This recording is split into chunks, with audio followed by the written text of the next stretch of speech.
안녕하세요. 오늘은 2024년 4월을 회상을 해보니까 돈이 보이더라고요. 그래서 이 관점을 한번 공유 드려 봐야 되겠습니다. 일단 한 두세 달 전으로 가볼게요. 2024년 1월 달, 그 초반에 200달러가 무너집니다. 그래서 그때부터 모아가는 투자를 시작을 했죠. 그래서 190달러가 마지막 기회일 수 있다. 하지만 제가 틀릴 수 있기 때문에 분할로 모아가는 투자를 하겠다. 이렇게 영상을 올려드리고 분할로 욕을 얻어 먹어 갔었죠. 떨어질 때마다 욕을 한 바가지로 얻어 먹었던. 그러면서 뭐 190달러, 180달러, 170달러, 그러니까 170에서 180달러에서 왔다 갔다 하더라고요. 근데 그때 엔비디아는 완전히 날아 올라가는. 그래서 테슬라 투자를 하면서 아마 많은 분들께서 상대적 박탈감이 이제 극에 달했던, 그러면서 와이프도 이게 도대체 뭐 하는 짓인지. 그래서 그 당시에는 지금과는 좀 분위기가 달랐던 것 같아요. 지금은 이제 공포가 가득 몰려왔었죠. 불과 며칠 전에. 근데 그 당시에는 좀 짜증이 난다고 해야 될까요? 그냥. 그래서 욕이 나오고 있던 상황이다. 그만큼 상대적 박탈감이 심했고, 치고 올라가는 주가, 그때 엔비디아 뿐만이 아니고 다른 회사의 주식들도 안정적으로 올라가고 있는데 테슬라만 돌연변이처럼 주구장창 내려오고 있었었죠. 자, 그래서 그때 비난도 꽤 많이 받았지만 저하고 같이 모아가는 투자를 하고 있다고 하신 분도 계셨던 것 같습니다. 자, 그래서 170달러는 그래도 지탱해 줄 수 있다고 이야기들이 많이 나오고 있었지만 결국 170달러도 무너져 내리면서, 그러니까 170, 180달러에서 오래 있다가 170달러가 무너지니까 바로 그냥 150달러로 거의 직행하다시피 하면서 주가가 다시 추가 하락을 합니다. 그래서 그때 150달러까지 왔었을 때, 그때도 이제는 진짜 이 150달러보다 더 아래로 내려가기는 힘들다라고 말씀드린 여러 가지 논리로 제가 영상을 말씀드렸던 것 같기도 해요.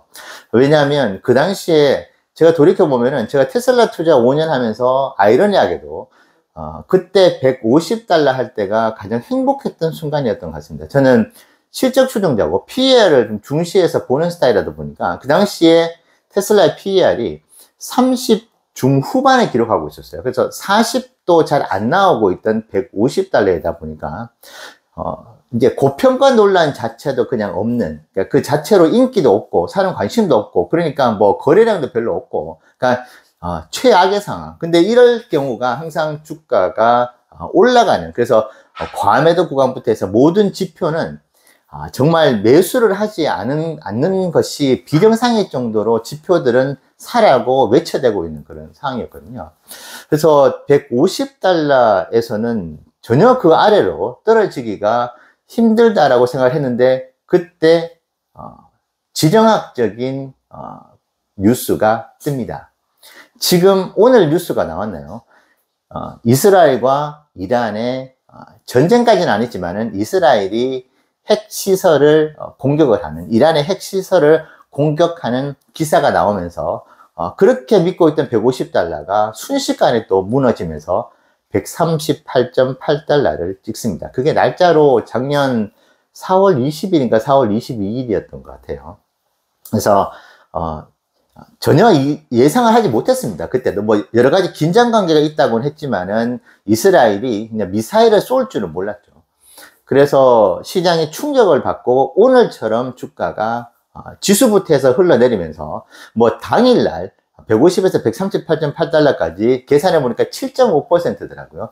추가 하락이 있었는데 그것이 며칠 간격이었는지 뭐 하루 이틀인지는 모르겠지만 어쨌든 그 지정학적 이슈가 나오면서 주가가 138.8달러로 떨어지게 되죠.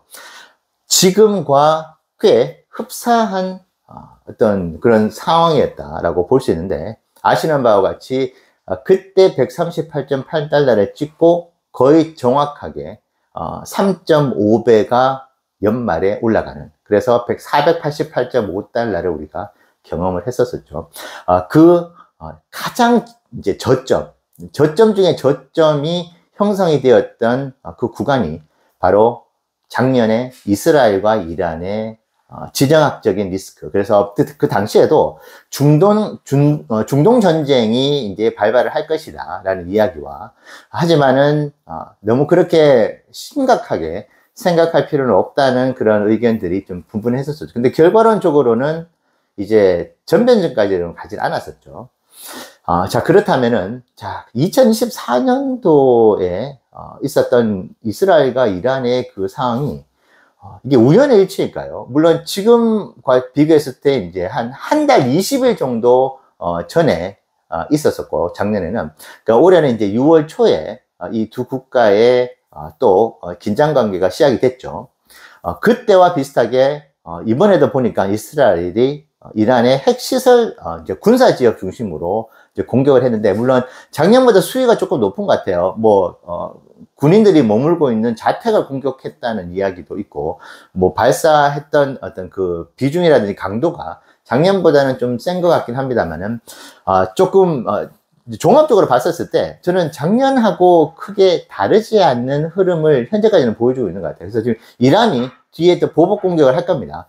2014년도에도 똑같이 이란이 보복 공격을 했었죠. 근데 당연히 민간 시설로는 공격하지 않고, 그때도 이란이 군 시설을 공격했는데, 지금 모르겠어요. 제가 알고 있는 바는 아직 이란이 구체적으로 보복 공격을 하지 않은 것까지 제가 알고 있는데, 만약에 공격을 한다면은 군사 시설에 한정되어서 공격하지 않을까 조심스럽게 생각을 해봅니다.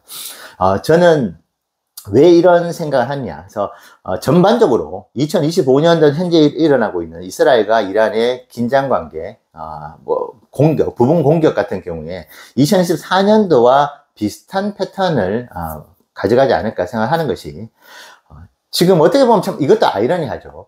러시아와 우크라이나의 전쟁으로 학습 효과가 좀 있는 것 같습니다. 이스라엘과 이란 이 두 국가의 대통령 모두 전면전으로 가가지고 민간에게까지 살상을 한다거나, 그래서 전면전으로 갈 경우에 러시아, 우크라이나와 같은 그런 상황을 맞이할 수 있다. 아마 그것은 그 어느 나라의 국가 원수도 바라지 않는 시나리오 같아요. 무고한 생명들이 너무나 억울하게 목숨을 잃는 그 장면을 3년 이상 지금 보고 있는 것이기 때문에 거기에 대한 학습 효과가 꽤 클 것이라고 봅니다.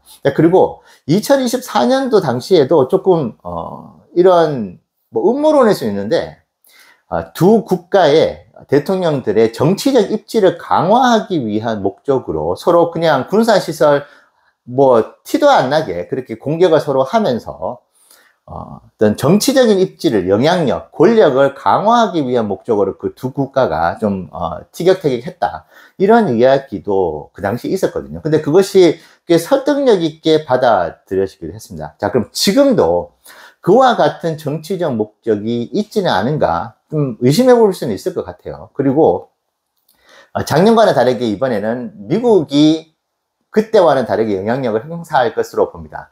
트럼프가 있죠. 자, 그렇다면 트럼프도 이 두 국가의 긴장 관계를 이해관계적인 측면에서 활용을 할 것이라고 보거든요. 그래서 미국 경제에 도움이 되는 방향, 이것은 당연하게 미국 증시에 긍정적으로 작용하는 방향으로 트럼프도 움직일 것이잖아요.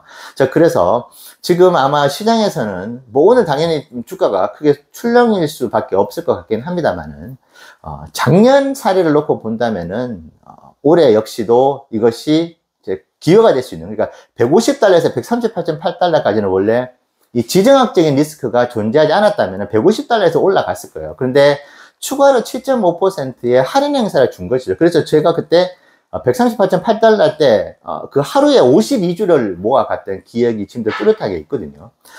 그렇다면은 지금, 그래서 제가 오늘 썸네일 영상으로 돈이 보인다고 하는 것이 작년하고 너무나 패턴이 비슷한데, 그러면 작년에 주가 흐름을 그대로 테슬라가 따라간다고 한다면은 단정 지을 수는 없지만은 지금이 최저점의 최저점일지도 모르겠다. 근데 이 생각이 틀리더라도 지금부터 분할로 모아가면은, 이것도 제가 5년 동안 100% 확률이라고 말씀드렸잖아요.